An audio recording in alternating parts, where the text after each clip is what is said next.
Hello friends, welcome you all. आज हम vision IAS के 26 अगस्त वाले डेली करंट अफेयर्स डिस्कस करेंगे। डिस्कस करने से पहले हम लोग मैप सीरीज को रिवाइज कर ले। आज का जो टॉपिक हमारा रहेगा वो बाल्टिक सी के बारे में डिस्कस करेंगे। तो सबसे पहले हम मैप के पास चलते हैं और आप ध्यान से देखो, ये यूरोप का मैप है। ये पूरा आपका यूरोप का मैप है और अल्टीमेटली इधर आप देख लो, ये रशिया है जो बॉर्डर करता है यूरोप को। और रशिया आपको ही पता है, हाफ पोर्शन आपका एशिया में लाई करता है और इसके कुछ पोर्शंस आपके यूरोप में लाई करते हैं। लेकिन हम रशिया को डिस्कस नहीं कर रहे हैं, हमारा कंटेक्स्ट यहाँ पर बाल्टिक सी को लेकर होगा। और बाल्टिक सी को आप ध्यान से देखो, जहां मैं हाईलाइट कर रहा हूं, ये जो रीजन है आपका, ये बाल्टिक सी से एसोसिएटेड है। ठीक है, थोड़ा जूम करते हैं इसको सो दैट आपको क्लियरली दिखे। ये आप देख सकते हो, बाल्टिक सी आपको दिख रहा होगा। ठीक है, ये बाल्टिक सी दिख रहा होगा, उसके कुछ पोर्शंस दिख रहे हैं, gulf of Bothnia, gulf of Finland, gulf of Riga, ये सब कुछ मैप में आपको दिख रहे होंगे। सो ये हमने ब्रॉडर पर्सपेक्टिव ले लिया। ठीक है, अब हम बेसिकली जूम इन करते हैं और बाल्टिक सी को क्लियरली से देखते हैं। आपको ये तो पता चलेगा कि बाल्टिक सी ये आपका यूरोप में है और अल्टीमेटली अब हमारा जो कंटेक्स्ट रहेगा वो है बॉर्डरिंग नेशंस को जानने का। तो let's move to the zoom in image. तो ये देख लो, आपका बाल्टिक सी को हमने यहाँ पे जूम किया है और आपको साफ साफ यहाँ पे कंट्रीज दिख रहे होंगे। सबसे पहले हम डिमार्केट करते हैं बाल्टिक सी को। आप ध्यान से देखो, थोड़ा जूम इन करते हैं, यहाँ आप देखो बढ़िया से, है ना। बाल्टिक सी वेस्ट की तरफ से हम डिमार्केट कर रहे हैं, फिर नॉर्थ गए और अल्टीमेटली फिर ईस्ट की तरफ गए और फिर यहाँ गल्फ ऑफ फिनलैंड मिल गया और फिर इस्टोनिया, फिर देख लो गल्फ ऑफ रिगा, उसके बाद आपका लतीवा लिथुआनिया, यहाँ पर आपका पोलैंड, अल्टीमेटली जर्मनी और फिर आपका डेनमार्क, है ना। ये जो है आपका डेनमार्क है। ठीक है, तो ये हमने डिमार्केट कर लिया बाल्टिक सी को। अब बॉर्डरिंग नेशन ध्यान से देखना है। सबसे पहली बात, स्वीडन, वेस्ट की तरफ से स्वीडन बॉर्डर कर रही है। ठीक है, ईस्ट की तरफ से फिनलैंड बॉर्डर कर रही है। और जो तीन बाल्टिक स्टेट आपने सुना होगा, इस्तोनिया, लतीवा, लिथुआनिया, ये तीन बाल्टिक नेशन है और कुल मिलाकर इन्हें बाल्टिक स्टेट कहा जाता है। ठीक है, और ये तीनों ईस्ट के साइड से सराउंड कर रहे हैं बाल्टिक सी को। देख लो, इस्तोनिया, लतीवा, लिथुआनिया। ठीक है, और उसके बाद ये कालिनिनग्रेड आप देख रहे होगे, थोड़ा सा जूम करते हैं इसको। यहाँ पर आप देखो नीचे कालिनिनग्रेड है ना, ये कालिनिनग्रेड आपको थोड़ा सा दिख रहा होगा और ब्रैकेट में लिखा है रशिया। तो ये बेसिकली रशियन पार्ट है, रशिया का हिस्सा है ये कालिनिनग्रेड। इसलिए हम कह सकते हैं कि डायरेक्टली रशिया का जो बिगर लैंड मास है वो तो बॉर्डर नहीं कर रहा है, लेकिन चूंकि कालिनिनग्रेड बाल्टिक सी को बॉर्डर कर रहा है तो इसका मतलब रशिया इनडायरेक्टली बॉर्डर कर रहा है बाल्टिक सी को। तो क्या याद रखना है आपको, कालिनिनग्रेड या रशिया बॉर्डर कर रहा है या नहीं? बिल्कुल कर रहा है। पोलैंड, पोलैंड देख लो, आपका साउथ की तरफ से पोलैंड है और फिर जर्मनी भी है और अल्टीमेटली डेनमार्क है। और जो आपका वेस्ट में है, हमने डिस्कस किया अल्टीमेटली स्वीडन। ठीक है, तो कौन कौन से देश हो गए आपके बाल्टिक सी को सराउंड करने वाले? तो ध्यान से एक बार फिर से देखो, स्वीडन एक हो गया, उसके बाद फिनलैंड दो, इस्टोनिया तीन, लतीवा चार, लिथुआनिया पांच, कालिनिनग्रेड या रशिया छह, पोलैंड सात और जो आपका जर्मनी है, जर्मनी जर्मनी आपका आठ और डेनमार्क आपका हो गया नौ। ठीक है, तो इतने नेशंस बॉर्डर कर रहे हैं। अब इंपॉर्टेंट बात यह है कि बाल्टिक सी के कुछ सब वाटर बॉडीज डिमार्केटेड है जो आपको याद रखने है ना। जैसे बाल्टिक सी का ही एक्सटेंशन है आपका gulf of Bothnia. Gulf of Bothnia आप देख लो, बिटवीन स्वीडन एंड फिनलैंड। ठीक है, ये आपका गल्फ ऑफ बोथनिया और ये किसके किसके बीच है? स्वीडन और फिनलैंड के बीच में। उसके बाद गल्फ ऑफ फिनलैंड, तो गल्फ ऑफ फिनलैंड है तो इसका मतलब तो फिनलैंड आएगा ही आएगा। तो गल्फ ऑफ फिनलैंड आपका फिनलैंड एंड इस्टोनिया के बीच में। ठीक है, और फिर आपका जो तीसरा कंपोनेंट है बाल्टिक सी का, वो है आपका गल्फ ऑफ रीगा। यहाँ आप जूम इन करके देखो, गल्फ ऑफ रीगा आपको दिख रहा होगा। ठीक है, गल्फ ऑफ रीगा आपको यहाँ पे दिख रहा होगा, ये है आपका गल्फ ऑफ रीगा। ठीक है, यहाँ पे आपका गल्फ ऑफ रीगा दिख रहा है। तो ये बातें याद रखनी है। अब बात करते हैं कि इसमें आपको और क्या याद रखनी है। ये आप देख रहे हो बाल्टिक स्टेट को, इस्टोनिया, लतीवा और लिथुआनिया। ये देख लो इसका अरेंजमेंट नॉर्थ से साउथ की तरफ, यानी कि अगर हम नॉर्थ से साउथ की तरफ जाएंगे तो हमें बाल्टिक स्टेट का ऑर्डर कैसे दिखेगा? इस्तोनिया, लतीवा, लिथुआनिया के रूप में देखने को मिलेगा। ठीक है, और क्या याद रखना है, इसके कैपिटल्स याद रख लो क्योंकि मैच द फॉलोइंग में आ सकता है। तो थोड़ा कैपिटल को जूम इन करते हैं तो देख लो, इस्तोनिया का कैपिटल आपको तैलिनिन देखने को मिल रहा होगा, है ना। तो इस्तोनिया का कैपिटल तैलिनिन देखने को मिल रहा है। लतीवा में आपका रिगा एज ए कैपिटल देखने को मिल रहा है। लिथुआनिया का कैपिटल आपका विल्नियस देखने को मिल रहा है। ठीक है, तो ये आपका नॉर्थ साउथ जो अरेंजमेंट है ये याद रखना, चाहे आप कैपिटल के रूप में याद रखो चाहे आप कंट्री के रूप में याद रखो, लेकिन याद तो रखना ही है क्योंकि ये पूछ लिए जाएंगे। हमने बाल्टिक सी और सराउंडिंग कंट्री को डिस्कस किया, एक बार फिर से रिवाइज कर लेते हैं। बाल्टिक सी के बॉर्डरिंग नेशन स्वीडन, आपका फिनलैंड, आपका इस्तोनिया, फिर लतीवा, लिथुआनिया। इसको आप नॉर्मली याद रख लो बाल्टिक स्टेट, है ना। बाल्टिक स्टेट बॉर्डर करेंगे ही करेंगे बाल्टिक सी से, तो इसमें तो कोई टेंशन नहीं होगी। रशिया याद रखना है आपको कि हाँ रशिया करता है कैसे, कालिनिनग्राड। पोलैंड करता है क्या, बिल्कुल करता है। जर्मनी करता है क्या, बिल्कुल करता है। डेनमार्क करता है क्या, बिल्कुल करता है। ठीक है, कौन नहीं कर रहा है यहाँ पर आपका, ये याद रखना, नॉर्वे नहीं कर रहा है। तो ये एक याद रख लो, आपके ऑप्शन में हो सकते हैं नॉर्वे दिया रहेगा, लेकिन नॉर्वे नहीं करते हैं, ऐसे में आप एलिमिनेशन यूज कर सकोगे। ठीक है, तो हमने देखा नॉर्वे नहीं करता है, बाकी जो नॉर्वे, स्वीडन, फिनलैंड में आपका नॉर्वे नहीं कर रहा है, स्वीडन, फिनलैंड कर रहा है। तो ये हमने डिस्कस किया आज आपका बाल्टिक सी के बारे में और उसके जो सब कंपोनेंट्स हैं, gulf of Bothnia, gulf of Finland and gulf of Riga, इसके बारे में भी डिस्कस किया। ठीक है, आज के लिए इतना ही। अब चलते हैं अपने इंपॉर्टेंट आर्टिकल्स के ऊपर। ठीक है, the first one is India on course to exceed Paris climate change commitments. कहने का मतलब यह है कि इंडिया इतने अच्छे से काम कर रहा है क्लाइमेट चेंज के कमिटमेंट को फुलफिल करने में कि वो अपने टारगेट्स को भी एक्सीड कर सकता है। और आप देख सकते हो जो अभी हाल ही में India ISA stands for international solar alliance, जो एनर्जी ट्रांजिशन डायलॉग 2021 हुई है, वहां पर union minister of power and new and renewable energy ने हाईलाइट किया है जो भी गेन्स भारत के द्वारा करी गई हैं एनर्जी ट्रांजिशन में, है ना। और आईएसए की बात करें तो ये आपका इंडिया और फ्रांस ने मिलकर इसको फॉर्म किया था और ये first treaty based intergovernmental organisation है जिसका हेडक्वार्टर इंडिया में है। इंडिया में भी कहां पर, गुरुग्राम में हेडक्वार्टर है। अब बात करते हैं इंडिया की क्या क्या अचीवमेंट अभी तक हुई है। पहली बात तो इंडिया ने 100 gigawatt of installed renewable energy capacity का टारगेट अचीव कर लिया है। ये याद रखना है, इंडिया ने जो टारगेट रखा है, ऐसे तो 175 गीगावाट का टारगेट रखा है, लेकिन अब 100 गीगावाट का टारगेट अचीव कर लिया गया है रिन्यूएबल एनर्जी कैपेसिटी। एंड जो आपका 38.5% भारत का इंस्टॉल पावर जनरेशन कैपेसिटी है वो क्लीन रिन्यूएबल एनर्जी सोर्स पर है।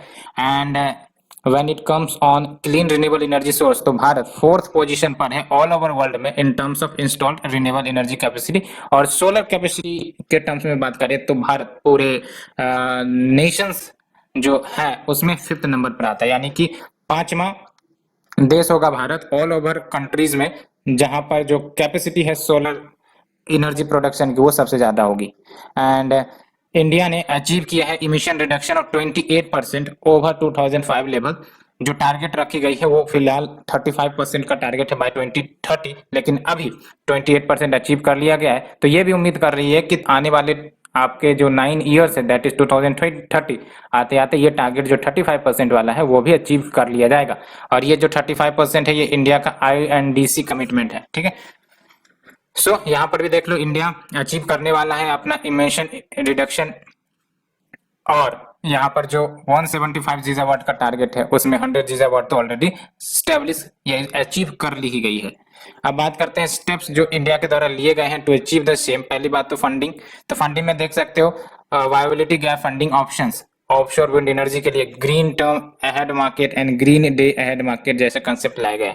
इलेक्ट्रिफिकेशन जिसमें आपका green energy corridor, smart grid mission, smart metering programme, इन सब के माध्यम से इलेक्ट्रिफिकेशन किया जा रहा है। और जब तक इलेक्ट्रिफिकेशन नहीं किया जाएगा, मान के चलो एनर्जी की डिमांड रेज नहीं होगी और एनर्जी की डिमांड नहीं रेज होगी तो फिर एनर्जी प्रोड्यूस करने से क्या फायदा। इसलिए इनडायरेक्टली ये जो इलेक्ट्रिफिकेशन करी जाती है वो एनर्जी की डिमांड को बढ़ाती है, सो दैट कंपनीज जो है वो अपने एनर्जी प्रोडक्शन और तेजी से करें।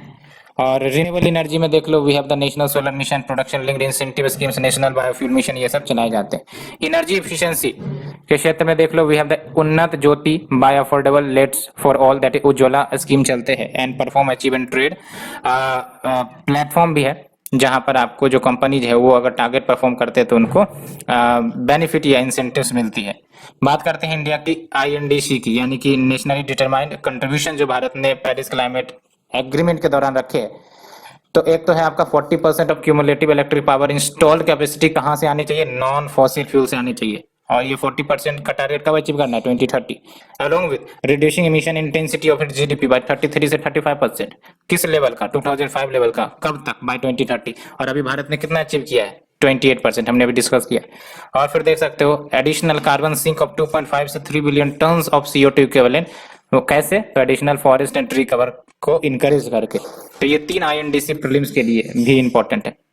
Next is your onus on states to regulate gambling website. तो बेसिकली गैम्बलिंग एंड बैटिंग जो गेम्स है आपने सुना होगा, है ना। अब चूंकि ये डिजिटल युग आने के बाद ये सब भी आपके गेम्स जो है वो ऑनलाइन होने लगे हैं। तो बेसिकली सेंटर ने कहा है कि ये जो आपके डिजिटल गैम्बलिंग वेबसाइट्स आ रहे हैं इनको रेगुलेट करने का काम स्टेट का है, क्योंकि बैटिंग एंड गैम्बलिंग सीधा सीधी आपका स्टेट सब्जेक्ट है, ठीक है। Entry 34 list 2 of the state list में मेंशन्ड है ये। और इतना ही नहीं, Avinash Mehrotra versus union of India and ANR case में सेंटर ने दिल्ली हाई कोर्ट को इन्फॉर्म करते हुए कहा है कि जो ministry of electronics and information technology है वो ऑनलाइन गेमिंग को रेगुलेट नहीं कर सकती, ठीक है। एंड ये जो पिटीशन है इसमें साफ साफ कहा गया कि जो ऑनलाइन गैम्बलिंग सिस्टम है, गैम्बलिंग सिस्टम इन इंडिया, वो अनरेगुलेटेड, उसको प्रॉपरली रेगुलेट नहीं किया जा रहा है। और ये चूंकि रेगुलेट नहीं हो रहा है तो it is a great palace जहां पर हवाला ऑपरेशंस किए जा रहे हैं, मनी लॉन्ड्रिंग करके जो ब्लैक मनी है उसको व्हाइट मनी में तब्दील किया जा रहा है ना। तो इसीलिए क्योंकि सिस्टम जब अनरेगुलेटेड रहेंगी तो जो ब्लैक मनी है वो आपका इनडायरेक्टली इन सब प्लेटफॉर्म पर इंटर करके और अल्टीमेटली वो व्हाइट मनी में कन्वर्ट करने का प्रयास किया जाता है। एंड ये तो हमने देख ही लिया, बैटिंग एंड गैम्बलिंग आपका स्टेट सब्जेक्ट है। And further states of Sikkim, Nagaland, Telangana, Andhra Pradesh, इन्होंने वैसे तो लेजिस्लेशन लेकर आए हैं जो स्पेसिफिकली रेगुलेट करता है ऑनलाइन गेमिंग को, लेकिन इन्फोर्समेंट की जब बात करते हैं तो वो अप टू द मार्क नहीं है, यानी कि कहीं ना कहीं रेगुलेटरी वीकनेस है। And law commission in its 2018 report recommend किया था गैम्बलिंग एंड बैटिंग को रेगुलेट करने के लिए। एंड इसने कहा था, यानी कि लॉ कमीशन ने कहा था कि जो पार्लियामेंट है वो मॉडल लॉ लेकर आए, क्योंकि मॉडल लॉ लाने का मतलब ये है कि इस मॉडल लॉ के आधार पर आपका स्टेट्स जो है वो कानून बनाएंगे।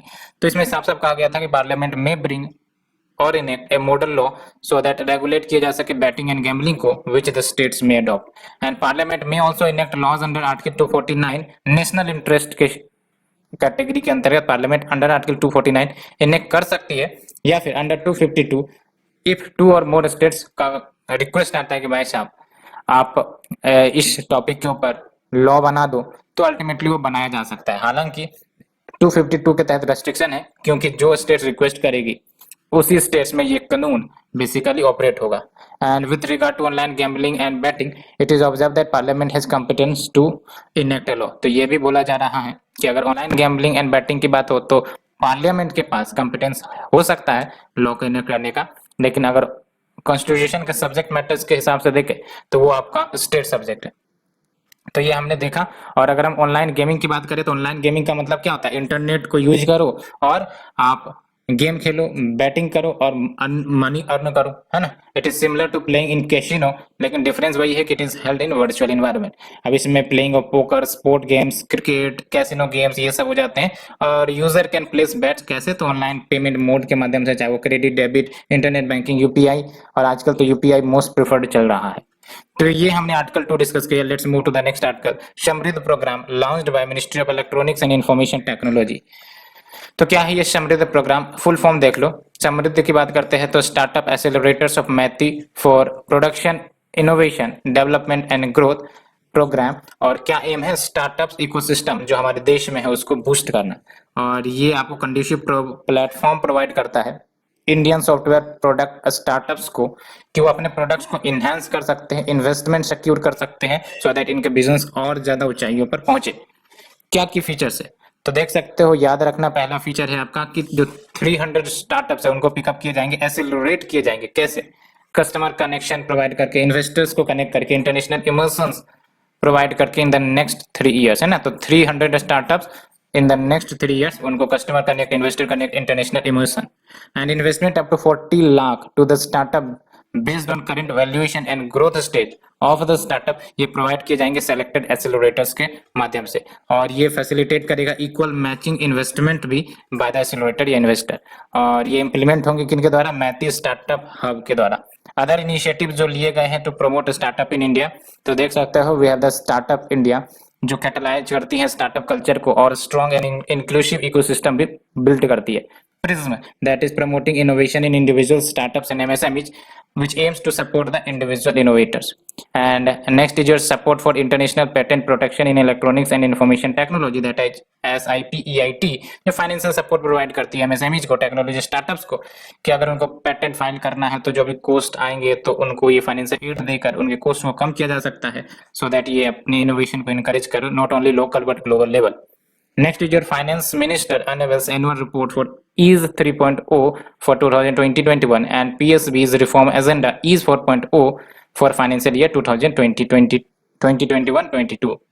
तो देख सकते हो ये जो आपका EASE है, दैट इज आपका enhanced access and service excellence, ये आपका फाइनेंशियल ईयर 2019 से ही शुरू किया गया था एंड ये public sector bank reforms agenda का ही एक हिस्सा है, जिसमें आपका रिफॉर्म इंडेक्स मेजर किए जाते हैं, है ना। और इसमें होता क्या है कि जो पब्लिक सेक्टर बैंक्स है उसका ऑब्जेक्टिव असेसमेंट किया जाता है कुछ इंपॉर्टेंट पैरामीटर्स के ऊपर, जैसे गवर्नेंस के ऊपर, प्रूडेंशियल लैंडिंग के ऊपर, रिस्क मैनेजमेंट कितना अच्छे से बैंक करती है उसके ऊपर, technology and data driven banking and outcome centric HR practices. And ये जो इजी रिफॉर्म्स है, साथ ही साथ कोलैबोरेटिव बैंकिंग जो है, टाई अप्स बिटवीन पीएसबीज वो लाना चाहती है, and broader financial services ecosystem जैसे एनबीएफसी उन सब को भी कोलैबोरेट करना चाहती है for the coordinated handling of coordinated loans. And ease index सारे पीएसबीज को कंपैरेटिव इवैल्यूएशन प्रोवाइड करता है, जिसमें ये पीएसबीज बैंक को दिखाया जाता है कि जो बेंचमार्क है उस बेंचमार्क के आधार पर आप कहाँ खड़े हो, है ना, सो दैट आप भविष्य में जो भी आपकी कमियां हैं उसके ऊपर आप रिफॉर्म इनिशिएट कर सको। और देख सकते हो ease 3.0 compares public sector banks on 5 themes, ये याद रख सकते हो, ये पैरामीटर्स है जिस पर कंपेयर करी जाती है। एक तो smart lending for aspiring India, tech enabled ease of banking, institutionalizing prudent banking, governance and outcome centric HR, and deepening financial inclusion and customer protection। ease 4.0 की बात करें तो ये आपका जो ऑलरेडी एग्जिस्टिंग एजेंडा है उसको और ज्यादा आगे लेकर जाता है, जिसमें आपका कस्टमर सेंट्रिक डिजिटल ट्रांसफॉर्मेशन देखा जाएगा and deeply embedded digital and data into PSBs ways of working. And दो नए थीम्स को इंट्रोड्यूस किए गए हैं, है ना। ऑलरेडी जो ईज 3.0 था उसमें एडिशनली 4.0 में 2 न्यू थीम्स इंट्रोड्यूस करे गए हैं, जिसमें देखा जाएगा new age 24/7 banking with resilient technology, collaborative banking for synergetic outcome. Major benefits of reforms क्या होंगी? तो enhanced and easy access to credit via digital means, है ना, तो आराम से डिजिटल तरीके से एसेसिबिलिटी टू क्रेडिट प्राप्त हो सकती है कस्टमर को। Accelerated adoption of home and mobile channels for banking need, improvement किया जाएगा in coverage financial inclusion initiatives. And large PSBs have also instituted advanced analytic capabilities for sensing the credit needs for existing customers to make proactive credit offers। तो ये हमने इस framework को discuss किया। Next is your centre hikes sugar cane fair and remunerative price to highest ever, ये भी काफी important news है, ठीक है। और देख लो जो मिनिमम प्राइस है जो शुगर मिल्स को पे करना होता है, किसको? शुगर केन ग्रोअर को। शुगर केन ग्रोअर को फार्मर्स है जो शुगर केन ग्रो करते हैं। अब जब ये मिल में लेके जाते हैं अपने प्रोडक्ट को, तो जो आपका शुगर मिल्स है उनको एफआरपी पे करना पड़ता है। और एफआरपी पे करने का मतलब है कि एक डेडिकेटेड प्राइस जैसे एमएसपी होता है उसी प्रकार से एफआरपी होता है शुगर केन के लिए, उससे नीचे शुगर मिल पे नहीं कर सकते।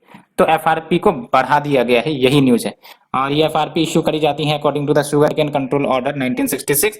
और आप देख लो ये जो प्राइस हाइक है वो अब 290 रुपीज पर क्विंटल ये प्रोवाइड करी जाएंगी एज एफआरपी फॉर 2021 से 2022 for a basic recovery rate of 10%। और जब हम बात करते हैं एफआरपी, तो एफआरपी डिटरमाइन कौन करता है?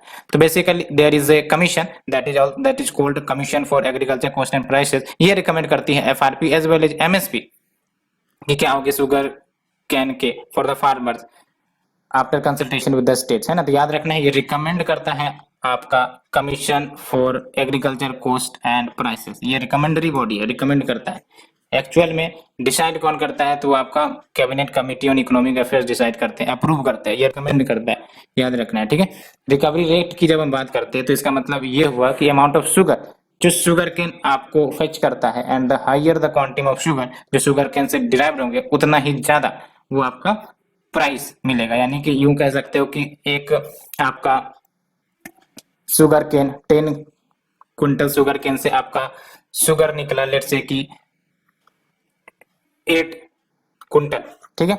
तो ये आपका रिकवरी रेट कहलाएगा, है ना। Amount of sugar that sugar cane fetches and higher the quantum of sugar derived from sugar cane, उतना ज्यादा प्राइस ये मार्केट से फेस करेगा, जाहिर सी बात है। However government does not plan to increase minimum support price of sugar correspondingly, जो कि आपका 31 रुपये पर केजी प्रेजेंट में, है ना। तो ये देख लो शुगर केन का तो एफआरपी बढ़ा दिया गया है, लेकिन इससे खतरा किसको है, शुगर मिल्स को। क्यों? क्योंकि उनको अब ज्यादा प्राइस पे करना पड़ेगा फार्मर्स को, लेकिन बदले में जो आपके शुगर है, जो चीनी आप मार्केट पे खाते हो, उसकी कोई प्राइस में इंक्रीमेंट नहीं हुई है। तो अल्टीमेटली कंज्यूमर पर तो कोई असर नहीं पड़ेगा, शुगर मिल पर असर पड़ सकता है ना। और आप देख सकते हो सिग्निफिकेंस की बात करें तो cost of production of sugar cane for sugar season 2021-22 वो आपका 155 पर क्विंटल रहा था, और अब आपका एफआरपी 290 पर क्विंटल होगा। तो फार्मर्स को approx 50% of the cost as a return के रूप में मिलेंगे, है ना। तो बेनिफिट ये होगा कि it will increase, it will boost the farmers income, specially sugar cane farmer. And other steps taken by the government to ensure greater returns and timely payment to the farmers. तो क्या क्या steps लिए गए हैं? पहली बात तो ये कि फाइनेंशियल असिस्टेंस किसको, शुगर मिल्स को, for enhancement and augmentation of ethanol production. और इथेनॉल प्रोडक्शन करेगा तो इसका मतलब ये होगा कि शुगर मिल्स को भी एक्स्ट्रा इनकम हो सकेंगी जब वो इथेनॉल प्रोडक्शन करके वो ब्लेंडिंग के लिए, पेट्रोल ब्लेंडिंग के लिए भेजा जाएगा, तो उससे भी इनकम बढ़ सकते हैं ये शुगर मिल्स के। Along with export of sugar वो इम्प्रूव कर सकता है the liquidity of sugar mills. Export करेंगे तो जाहिर सी बात है जो शुगर मिल्स के पैसे वो और ज्यादा बढ़कर आएंगे, और अल्टीमेटली वो अपने कैन प्राइस ड्यूज जो फार्मर्स के होते हैं वो भी क्लियर कर सकेंगे। Let's move to the shorter news. Sujalam campaign. तो जल शक्ति मिनिस्ट्री ने कैंपेन लॉन्च किया है to create a million soak pits. कहां पर? विलेजेस में अक्रॉस द कंट्री आने वाले 100 दिनों में। क्यों? सो दैट जो ग्रे वाटर है, इम्प्योर वाटर कहते हैं ग्रे वाटर को, उसको क्लॉगिंग होने से बचाया जाए, यानी कि एक जगह ग्रे वाटर इकट्ठे ना हो जाए जिसके कारण दिक्कतें हो जाती है, वाटर बॉडीज क्लॉग हो जाते हैं। तो इनको मैनेज करने के लिए as well as closing of water bodies को भी प्रिवेंट करने के लिए। Although central government does not have any comprehensive estimates of total number of soak pits. Soak pit यानी कि जो वाटर को सोख लेते हैं वो होते हैं सॉक पिट।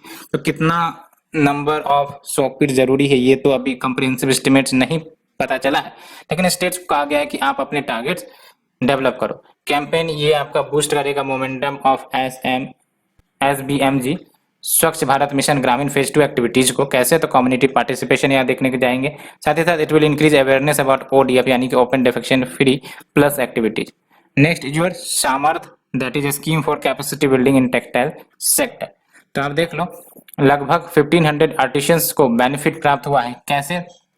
63 सामर्थ ट्रेनिंग सेंटर में इनको ट्रेनिंग प्राप्त करवाकर। सामर्थ की बात करें तो ये demand driven placement oriented skill programme है। कौन चला रहा है? Ministry of textiles. And silent features क्या है? तो ये जो स्कीम है ये इंप्लीमेंट हो रही है टेक्सटाइल मिनिस्ट्री या फिर इंडस्ट्रियल एसोसिएशन के माध्यम से, state government agencies, sectoral organisations of ministry as well. और इसमें आपका एंट्री लेवल स्किलिंग प्रोवाइड करी जाती है फ्रेश वर्कर्स को, अप स्किलिंग भी यानी कि एग्जिस्टिंग वर्कर्स को भी अप स्किल भी प्रोवाइड करी जाएंगी। एंड यहाँ पर एक सबसे इंपॉर्टेंट बात है mandatory placement of the training. जिनको भी ट्रेनिंग मिल रही है उनको प्लेसमेंट भी करना जरूरी होगा। For example 70% for the entry level and 90% for upskilling under the organised sector. Next is your global manufacturing risk index. तो देख लो क्विशमैन एंड वेकफील्ड 2021 इन्होंने ही ग्लोबल मैन्युफैक्चरिंग रिस्क इंडेक्स निकाला है, और इसमें आपका इंडिया ने ओवरटेक कर लिया है यूनाइटेड स्टेट को to become second most sought after manufacturing destination at the global level. China तो फिलहाल नंबर 1 पर है, तो भलो भारत ने यूएस को पीछे कर दिया है ना। तो second most sought after manufacturing destination globally. And global manufacturing risk index की बात करें तो ये एसेस करता है मोस्ट एडवांटेजियस लोकेशन, कि भाई साहब कहां पर आखिरकार मैन्युफैक्चरिंग सेटअप किया जाए कंपनीज के द्वारा, इन्वेस्टर्स के द्वारा कितने कंट्रीज के बीच? 47 कंट्रीज के बीच, यूरोप में, अमेरिका में, एशिया पैसिफिक रीजन में। और रेंज ऑफ फैक्टर्स पर ये रैंकिंग बेस्ड होती है। Risk and cost factor analysis किया जाता है, पॉलिटिकल एंड इकोनॉमिक रिस्क देखा जाता है, market conditions and labour cost देखा जाता है, मार्केट एक्सेसिबिलिटी भी देखी जाती है। Next is your be internet awesome programme. तो देख लो, ये ग्लोबल लेवल पर Google for kids in India के द्वारा लॉन्च किया गया है ना। तो launch globally by Google for kids in India, और ये पार्टनर करेगा Indian comic book publisher that is Amar Chitra Katha के साथ। और ये इंटरनेट सेफ्टी लेसन प्रोवाइड करेगा पॉपुलर कॉमिक बुक कैरेक्टर्स के माध्यम से अक्रॉस 8 इंडियन लैंग्वेजेस। और गूगल ने अपडेटेड गूगल सेफ्टी सेंटर भी लॉन्च किया है so that internet safety strengthen कर सके post the pandemic to respond to the online threat. Significance क्या होगा? तो जो चिल्ड्रन है वो लर्न कर सकेंगे, एक्सप्लोर कर सकेंगे safely with the internet. Women will have equal access to internet opportunity without fearing for their safety. And people को ये भी भरोसा रहेगा कि वो जो लोग हैं एंड देयर मनी वो सेफ है when they are in online. Personalities in news की बात करें तो मदर टेरेसा, देख लो आपका पीरियड अगस्त 26 1910 टू सितंबर 5 1997। मैकेडोनिया में इनका जन्म होता है। मदर टेरेसा को रिनोन्ड न्यून एंड मिशनरी के रूप में जाना जाता है। 1928 में ये भारत आई थी और अपने आप को पूर्ण रूप से डिवोट किया था to help the needy. And 1948 में ये इंडियन सिटीजन भी बनी। And order of missionaries of charity Kolkata में इन्होंने गठन करा 1950 में, which become the noted for its work among the poor and the dying in that city. तो वहीं पे इनका डेथ भी हुआ था। एंड इनको प्रेस्टिजियस नोबेल पीस प्राइज भी मिला है, भारत रत्न अवार्ड मिल चुका है। एंड यूनाइटेड नेशन ऑब्जर्व सितंबर 5 as her death anniversary as the international day of charity. Next is your places in news. तो देख लो, फुकुशिमा जापान में है। यहाँ है आपका फुकुशिमा जापान में, ठीक है। ये जापान का आइलैंड है और यहाँ पे आपको फुकुशिमा देखने को मिल रहा है, ठीक है। एंड देख सकते हो, in order to decommission Fukushima nuclear plant water from storage tanks, उसको रिमूव करना पड़ेगा अंडर सी टनल के माध्यम से, क्योंकि अभी डिसाइड किया गया है कि फुकुशिमा न्यूक्लियर प्लांट को डीकमीशन किया जाए।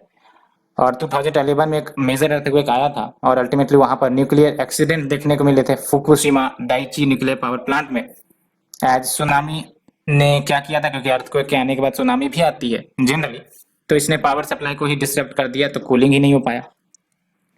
एंड फुकुशिमा की बात करें तो कैपिटल सिटी है फुकुशिमा प्रीफेक्चर का जापान में।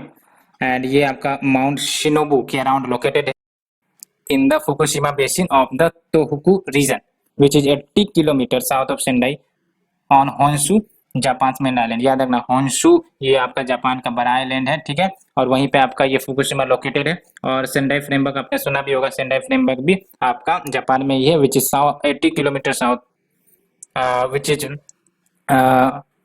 इन the Honshu island as well. And Arakawa river ये इस सिटी से, फुकुशिमा सिटी से फ्लो करती है। Next is your Dubai. तो देख सकते हो, to the height of London Eye Dubai will open the world's largest and tallest observation wheel, जिसका नाम होगा एन दुबई। हाइट देख लो आपका 250 मीटर्स का होगा। और दुबई की बात करें तो south east of the Arabian peninsula, ये है ना अरेबियन पेनिनसुला, आप देखते हो कुछ इस प्रकार से है, ठीक है। और साउथ ईस्ट में ये लोकेटेड है दुबई आपका, ठीक है। And Dubai is one of the 7 emirates, जो यूनाइटेड अरब इमिरेट्स का पार्ट है ना। तो United Arab Emirates is a group of 7 emirates, जिसमें आपका दुबई एक है। और दुबई में आपको number of modern day construction marvels जैसे बुर्ज खलीफा मिलता है, वो चीज world's tallest skyscraper. And comprehensive strategic partner of India है आपका UAE. And it is a major source of FDI in India. और रिलेशंस जो दोनों देश के बीच में, that is India and UAE, काफी ज्यादा डाइवर्सिफाइंग है स्ट्रेटेजिक ऑयल रिजर्व के क्षेत्र में, स्पेस कॉपरेशन के क्षेत्र में, डिफेंस के क्षेत्र में। And next is your Kazind 21, और ये 5th एडिशन है Indo Kazakhstan joint training exercise का। और ये ट्रेनिंग नोड एलसीबीबी कजाकिस्तान में होगा, ठीक है। तो काजिंद आप याद रख सकते हो, के से कजाकिस्तान और आईएन से इंडिया 2021, और आपका ज्वाइंट ट्रेनिंग एक्सरसाइज है और आपका कजाकिस्तान ऐशा बीबी में होगा। और ये देख लो, ये यूनाइटेड अरब इमिरेट्स की बात करते हैं तो इसमें आपका अबू धाबी, दुबई, और आप देख लो, है ना, ऐसे 7 इमिरेट्स आते हैं, ठीक है। तो ये हमने डिस्कस किया all the articles along with map. Hope आप लोगों को पसंद आई होगी। अगर पसंद आ रही है तो प्लीज लाइक शेयर सब्सक्राइब करें friend. Thank you very much.